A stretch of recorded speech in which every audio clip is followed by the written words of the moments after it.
Yeah, someone's on top of the roof. Look. Gary is right there. Where? Right there, you see him? He's laying down, you see him? Yeah, he's laying down.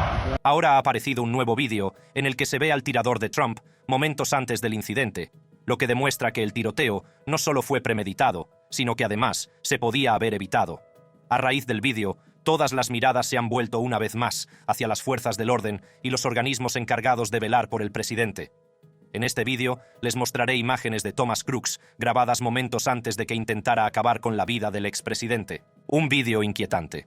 La mañana del 13 de julio de 2024, Thomas Matthew Crooks cogió el rifle AR-15 de su padre y se dirigió al meeting de Trump en Butler, Pensilvania.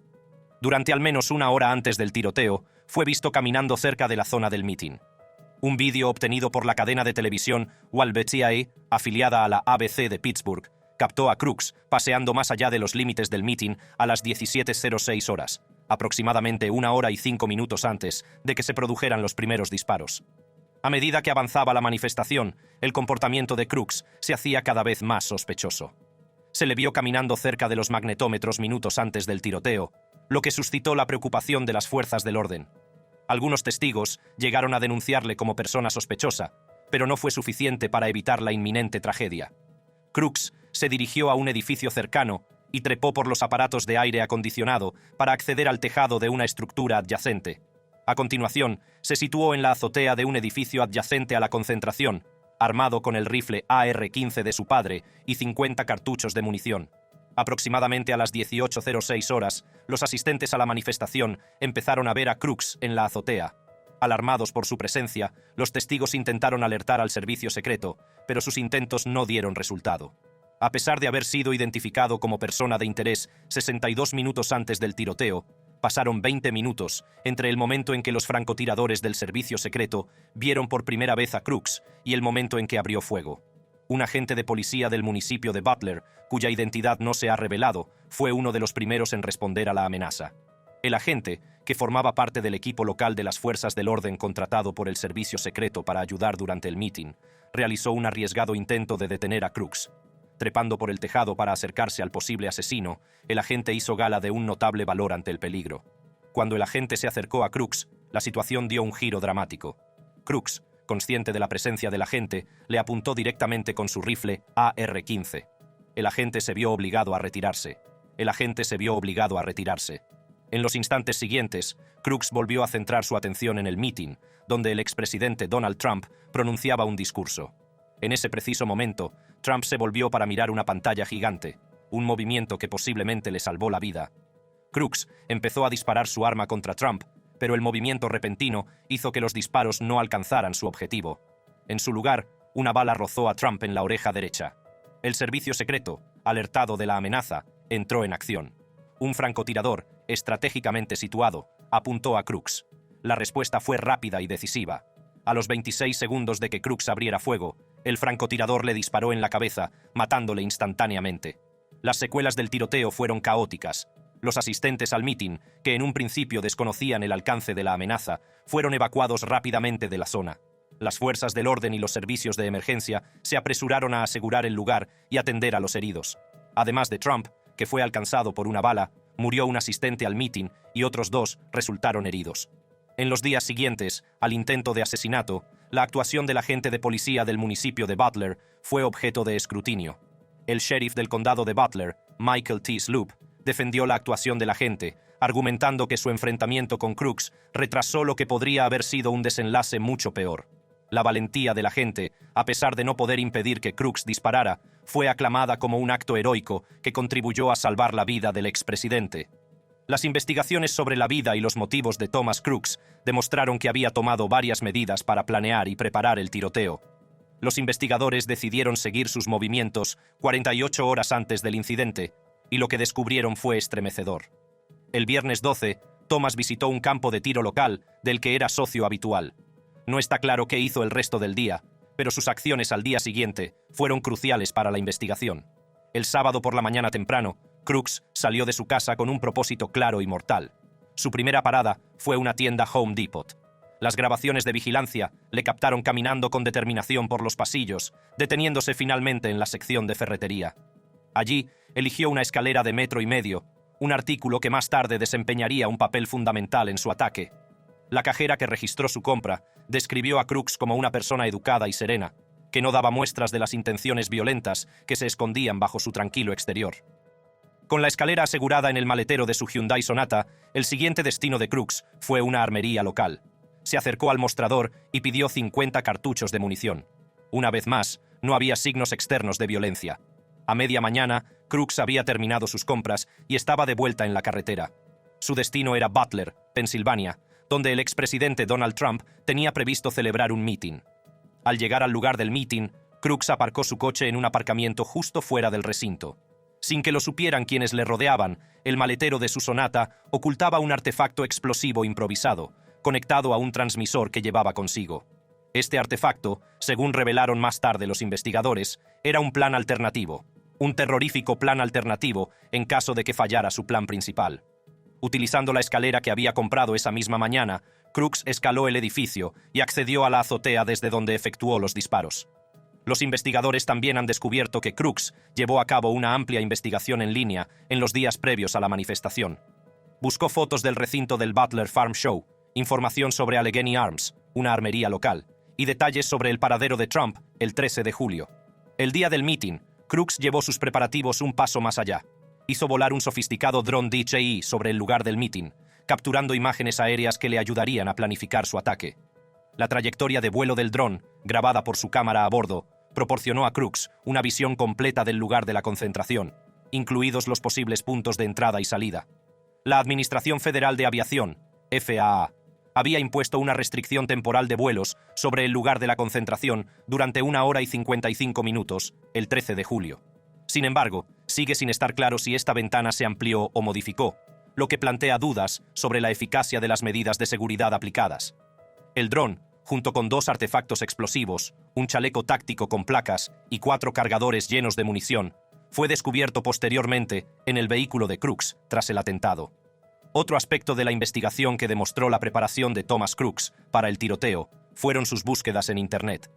Los investigadores descubrieron que en los días previos a los atentados, las actividades en línea de Crooks eran oscuras. Se centró especialmente en Ethan Crumbley, el autor del tiroteo en el Instituto de Michigan. El tiroteo del Instituto de Michigan, que tuvo lugar el 30 de noviembre de 2021, conmocionó al país. Ethan Crumbley, un estudiante de 15 años, abrió fuego en el Instituto Oxford, matando a 4 estudiantes e hiriendo a otros 7. Lo que hizo este caso aún más sensacional fue la condena histórica de los padres de Crumbley, James y Jennifer Crumbley. Fueron declarados culpables de homicidio involuntario por ignorar múltiples señales de advertencia sobre el comportamiento de su hijo y no asegurar el arma de fuego utilizada en el tiroteo. Este caso sentó un precedente histórico, ya que fue uno de los pocos casos en los que se responsabilizó a los padres de los crímenes de su hijo. Su historial de búsqueda incluía información detallada sobre el juicio de los padres Crumbley, su condena y la reacción del público ante el caso. Esto sugiere que Crooks no solo estaba interesado en el tiroteo en sí, sino también en sus consecuencias. Es posible que estuviera contemplando las posibles consecuencias legales a las que podrían enfrentarse sus padres por sus acciones.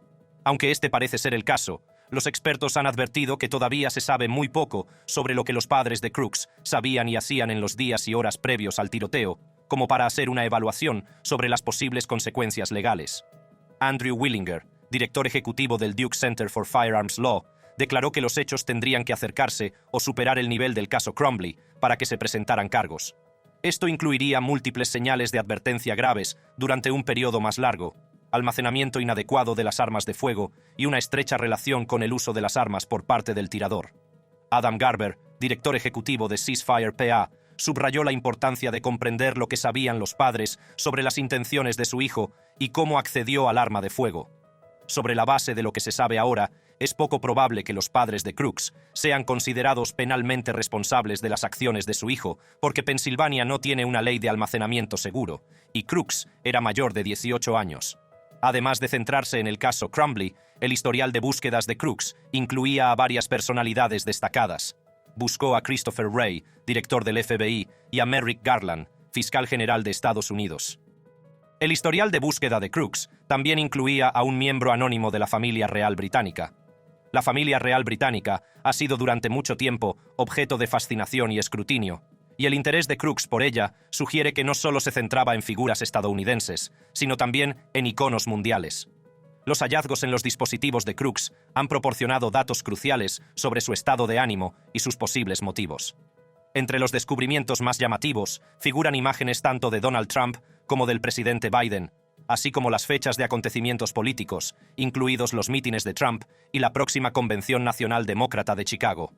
La cuidadosa planificación y la inclusión de las fechas de importantes acontecimientos políticos indican que Crooks no actuaba impulsivamente, sino que llevaba a cabo un plan premeditado.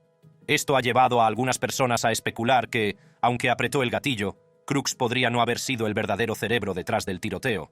¿Quién orquestó el tiroteo? La historia de Thomas Matthew Crooks comienza en el tranquilo suburbio de Bethel Park, Pensilvania, un lugar donde todo el mundo se conoce y la vida transcurre a un ritmo más lento. Bethel Park, situada a 1 hora al sur de Butler, es una ciudad del condado de Allegheny, con una población de unos 30.000 habitantes. El Instituto Bethel Park, con unos 1.300 alumnos, es el lugar donde Thomas Matthew Crooks pasó sus años de formación. Crooks se graduó en el Instituto Bethel Park en 2022. Durante su estancia en Bethel Park High School, Crooks no era especialmente popular, pero estaba lejos de ser un marginado. Según una antigua compañera de clase identificada como Summer Barkley, Crooks tenía un grupo de amigos y era conocido por ser un buen estudiante, querido por sus profesores.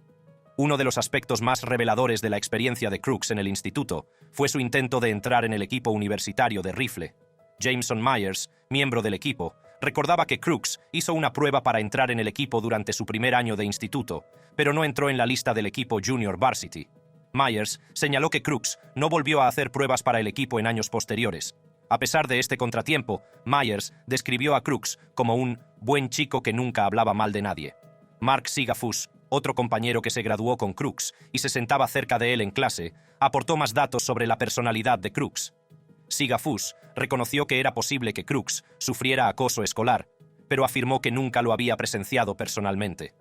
Describió a Crooks como inteligente, simpático y alguien que participaba con frecuencia en los debates de clase. Sigafus añadió que Crooks era, sin duda, un empollón, pero que nunca dio la impresión de ser espeluznante o un tirador de escuela.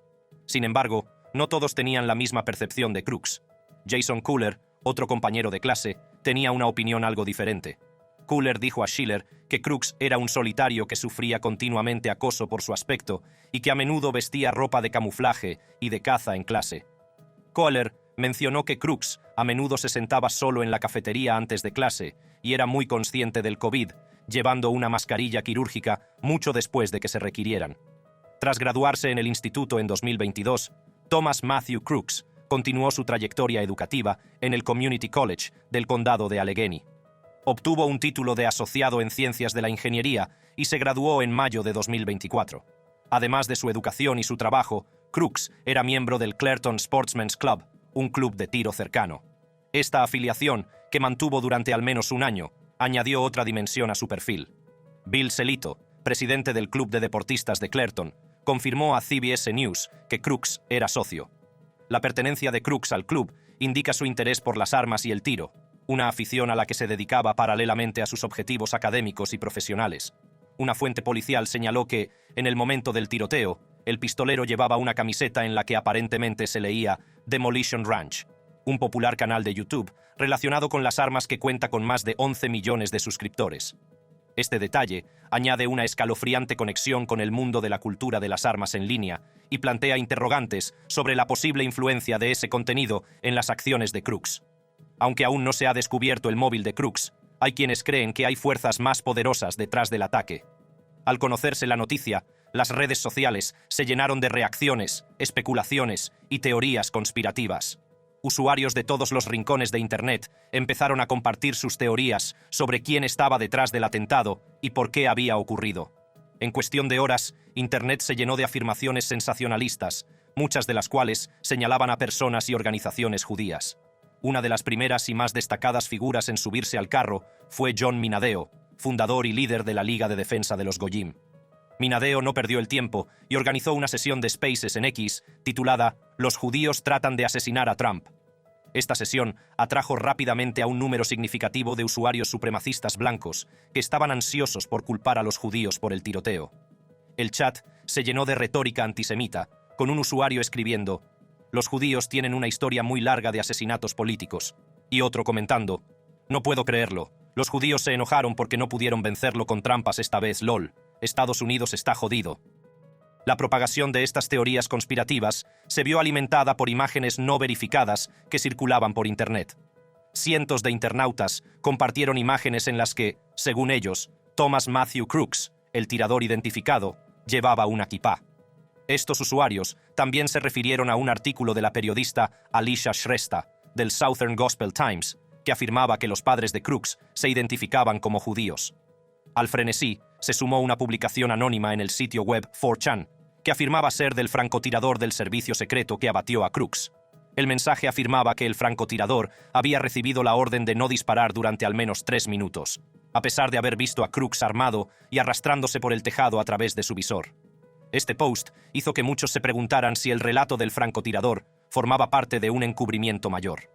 El teórico de la conspiración antisemita Stu Peters también desempeñó un papel importante en la difusión de estas afirmaciones infundadas. Peters tomó las redes sociales para afirmar que el Mossad, la agencia de inteligencia israelí, estaba entre los primeros sospechosos del ataque. Sus afirmaciones, aunque infundadas, resonaron entre muchos de sus seguidores, difundiendo aún más las teorías conspirativas. El activista antisionista Sulaiman Ahmed se unió al coro de voces que culpan a los judíos del tiroteo. Ahmed tomó X para compartir su opinión, escribiendo: «Israel disparó a Trump para instalar a Nikki Haley».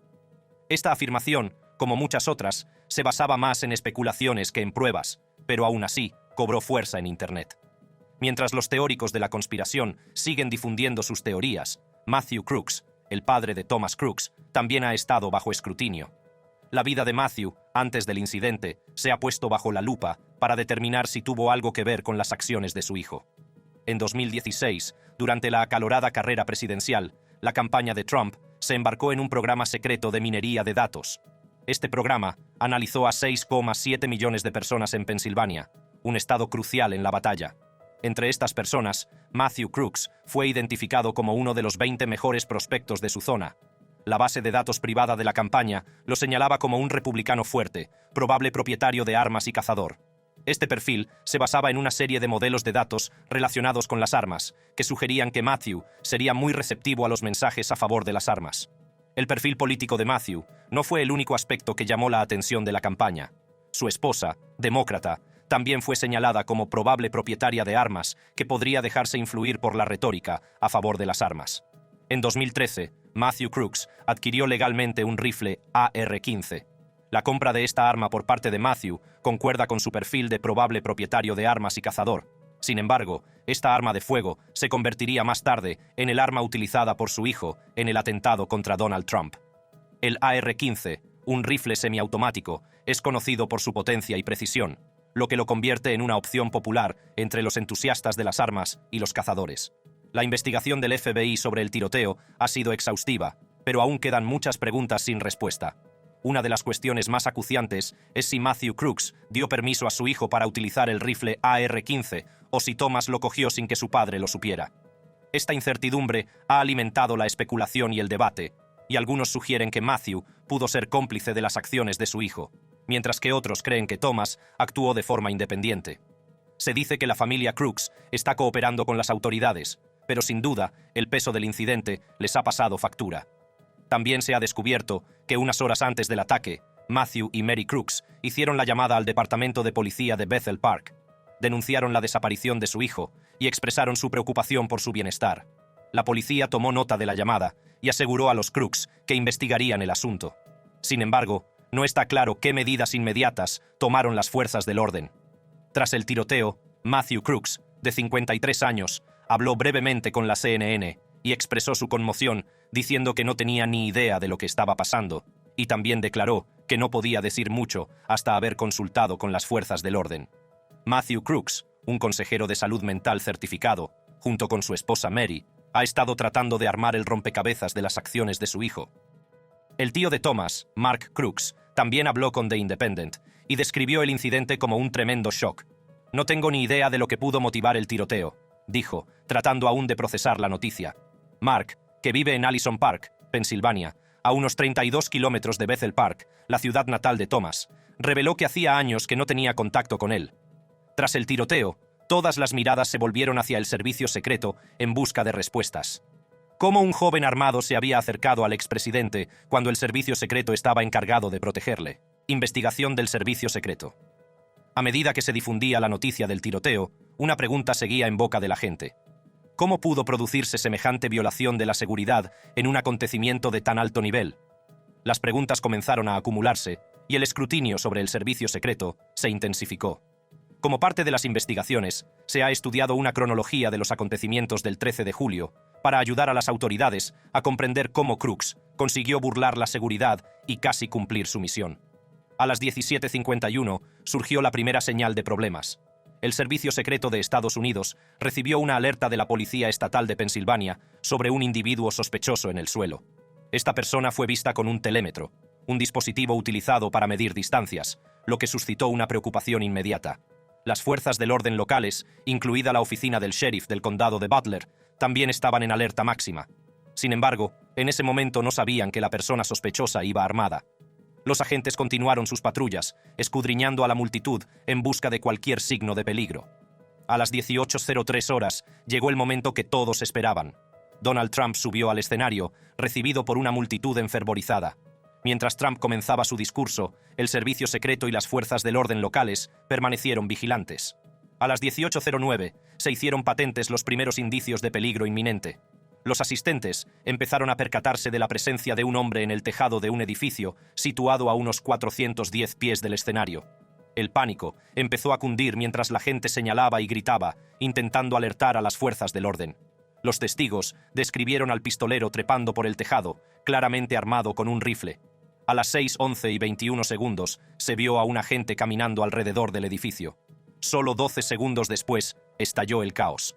A las 6:11:33 se produjo el primer disparo mientras Trump hablaba sobre inmigración.